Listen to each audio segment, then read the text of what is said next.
Good afternoon, everyone, wherever you're watching us from. My name is David. I'm an executive manager, Mokowe Marine Company Limited.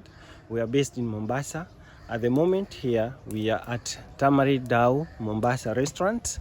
With me here is a team of dedicated staff.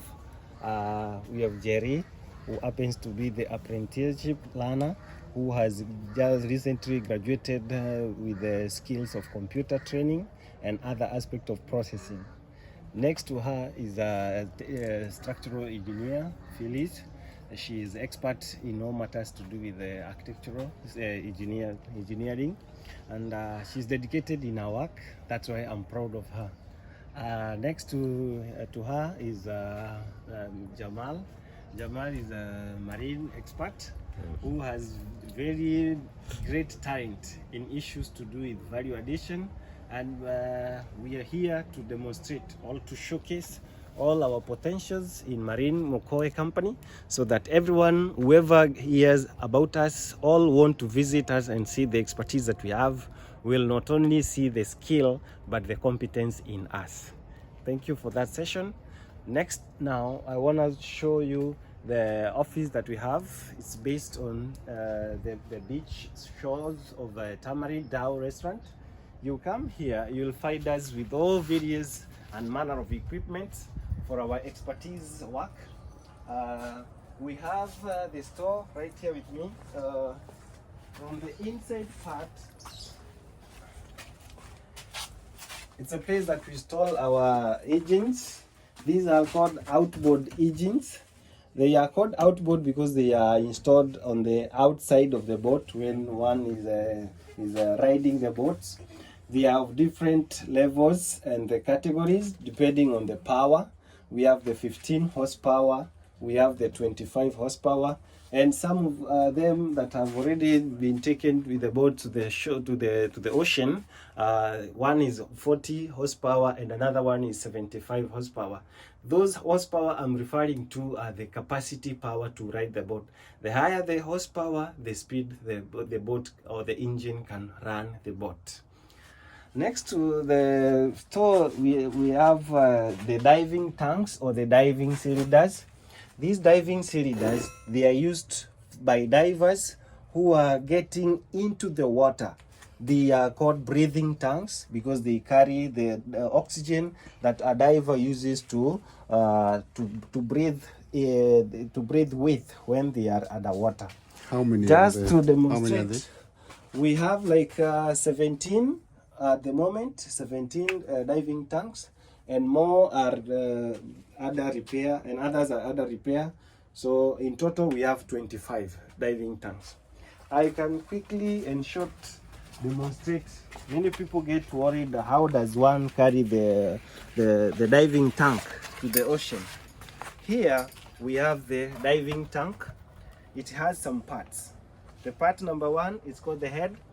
This head connects the tank and the upper part. The work the head does is the connector of the air that is inside the tank towards the outlet, which is that allows the air to flow from the tank and outside.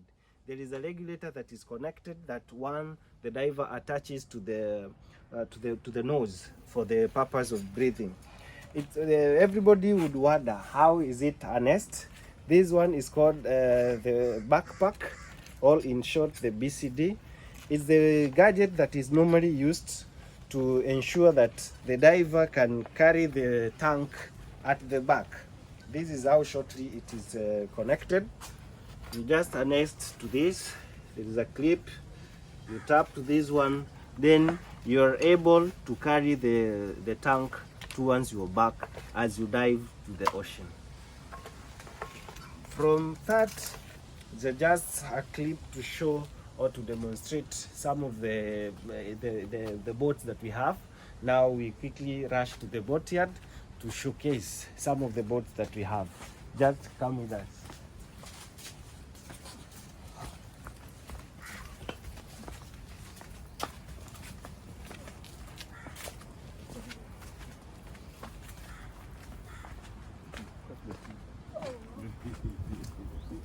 I've got some slippers in the car.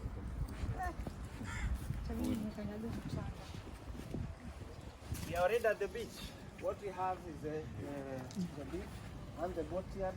The boatyard is a place where the boat docks for purposes of parking, purposes of repairs and maintenance, and other aspects of business that goes on within the shores. Here we have a shed. This shed is normally used to allow the divers and other fishers to either change their gears from the common gears to the attire that helps the fishers to be safe under the water or when they are on board with their boats. Here you can see several. We got some safety diving suits. This is the upper part.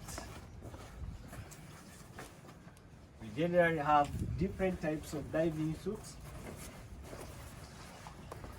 This is a full combat diving gear.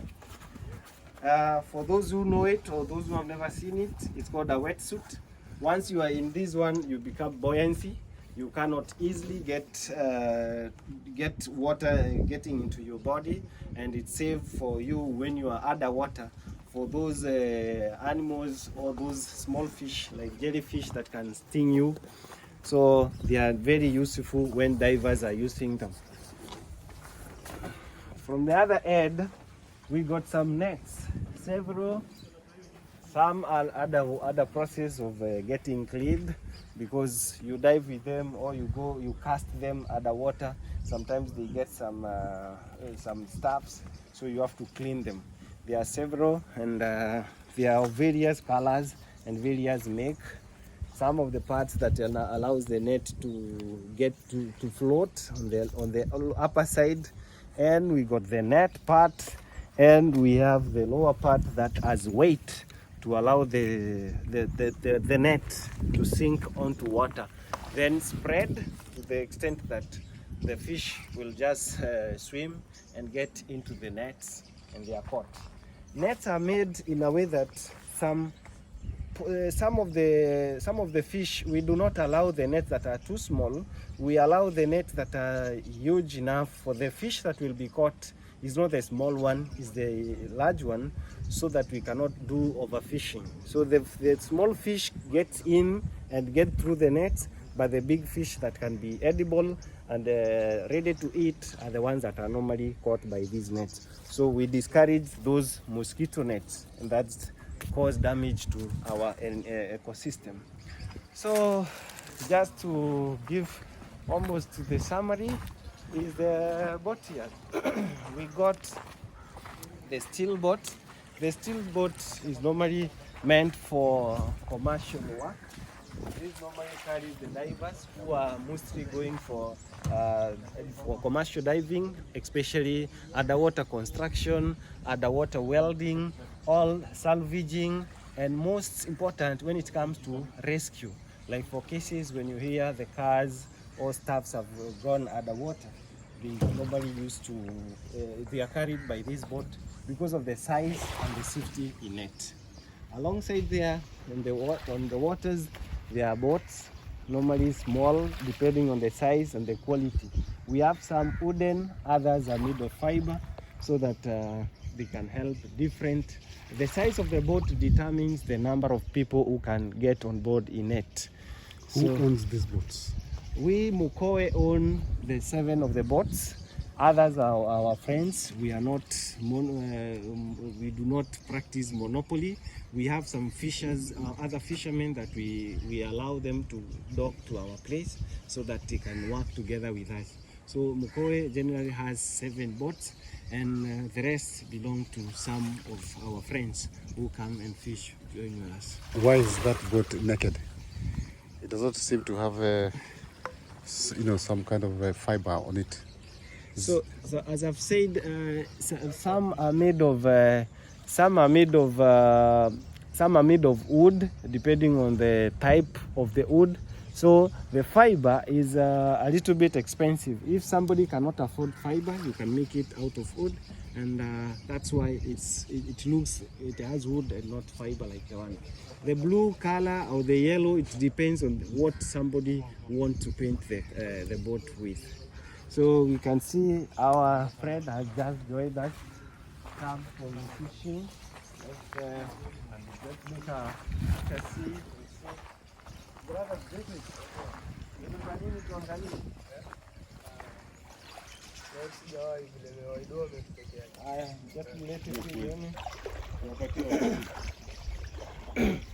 so we quickly want to show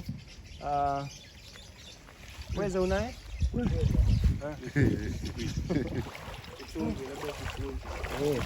So our friend has just got a squid.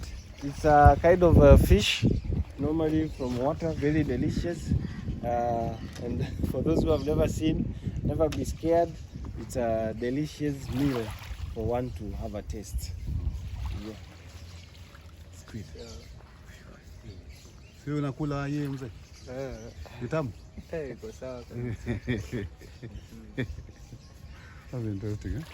So how often do you guys go to the ocean to do fishing? When it comes to fishing can be classified under 3 categories.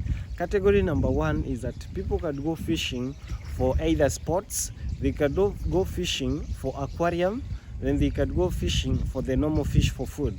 So depending on the time of the day and the condition of the ocean, very early in the morning is the best time for doing common fishing for food. But as well, also it's advisable for those who are doing the aquarium fish diving or fishing, they do it very early in the morning. The reason for that is that a lot of fish or a lot of species of fish normally feed very early in the morning. So before they hide in those corals, you need to be there, you catch them and get back. Because when they are fully enough like human beings, they get full, they sleep under the corals and you cannot see them. Or it is also illegal to break the corals or the reefs just to get the fish. So most of the time people go to fish during the morning hours, and also at night when you use the lights and the lamps, the bright lighting lamps, so that the fish are attracted by the light, and you catch them mostly with the fishing rod or the hard net for those who are deep divers. So in your parting shot, what would you advise the youth in regard to marine and or blue economy for that matter? As part of advice, I would say that everybody who is interested in blue economy, there is a lot of spaces and a lot of vacancies for those who are willing. Number 1, you can train various things, and we do training for diving, training for sporting, water sports, and also for fishing. So for those youths who would be interested, you can join us at Mokowe Company, whereby we can do training. We can train you for safety. You can be a rescue cadet. You can also be a sport diver. You can also be a commercial diver.